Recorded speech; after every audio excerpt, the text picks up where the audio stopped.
Good morning. So we're getting loads of inquiries about migraines, and so I just thought I'd explain a little bit as to why I really like managing migraines. So Patrick here from Complete Health, and migraines has probably got to be one of my favorite things to manage on the grounds of I really have a bit more of a personal story with migraines in the sense that my partner was a migraine sufferer when I first met her. So we met 7.5 years ago, and when we first moved in together, I used to find her in bed maybe 2 to 3 times a week with migraines. And she would go through spells of this consistently where I would find her in bed and she was basically debilitated. You'd find the Hoover abandoned in the hallway.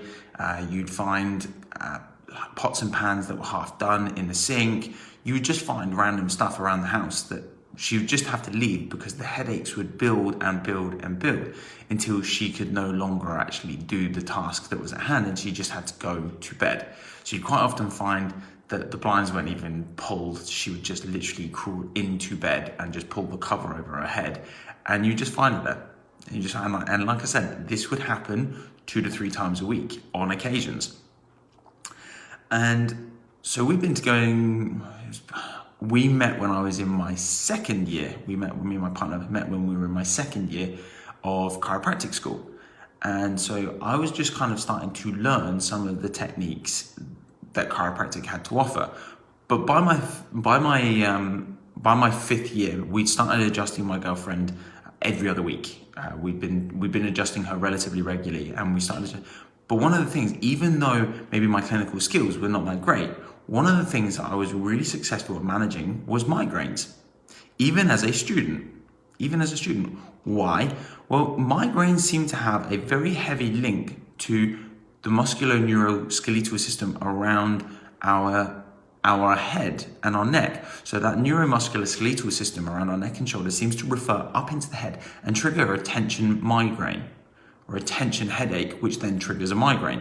So my experience is that when you speak to a migraine sufferer, 9 times out of 10, that when you speak to a migraine sufferer, they will feel a headache coming on, and then the migraine will blow up. So there's normally 2 different types of headache. There's that build up in tension, and then there's all of a sudden that sudden eruption or explosion. Now, interestingly enough, if a migraine sufferer can get to paracetamol or ibuprofen or some sort of anti-inflammatory or painkiller before that tension headache is allowed to build, they can sometimes offset, or in most cases, offset the migraine from actually ever occurring.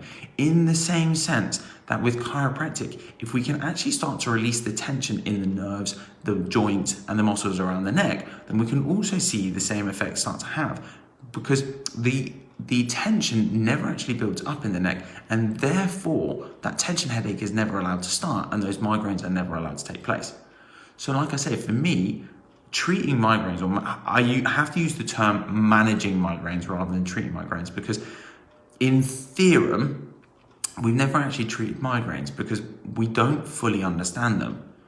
But what we do understand is that migraines seem to be triggered by something else, and chiropractors are very good at managing the things that actually trigger migraines. Stuff like the joints in your neck, the muscles in your neck, the ligaments in your neck, the nerves around your neck. Why? Because they all refer up into the head, create this tension which seems to trigger the migraines from taking place in the first time. So if you can offset those tension headaches, you can tend to offset the migraines. And a lot of my migraine patients will experience the following: reduced frequency, reduced intensity of migraines, which for most people, if you're having a migraine 1 to 2 times a week or even once a month, and you can take that down to once a year, those people are incredibly happy. Because I don't know whether you've ever met someone that has migraines. Most people that have never experienced a migraine do not understand what the big hoo-ha is about migraines, because they are seriously debilitating. You physically cannot function. I can honestly say in my life, I've only ever had 1 migraine, and I had to come to work and I had to sleep between patients. I had a very high fever and it seemed to trigger the most intense headache that I've ever had. My eyes were pounding, my vision was blurry, and I've only ever experienced this once. And so if I was experiencing that once a month or even once a week, honest to God, I can tell you how much of a difference it would make to my life if someone could emit that type of pressure from my life. So, like I say, migraine is one of my favorite things to manage. We can't say that we treat because we're just offsetting migraines. But again, if you never experience the trigger, you never experience the migraine. Hopefully this helps someone. If you know someone that suffers from migraines, please share this with them because, like I say, this is one of my favorites. It's one of my favorite kinds of cases to manage. I have incredible success with migraine patients. Take care for now, and I'll speak to you guys all again tomorrow. Ta-ta.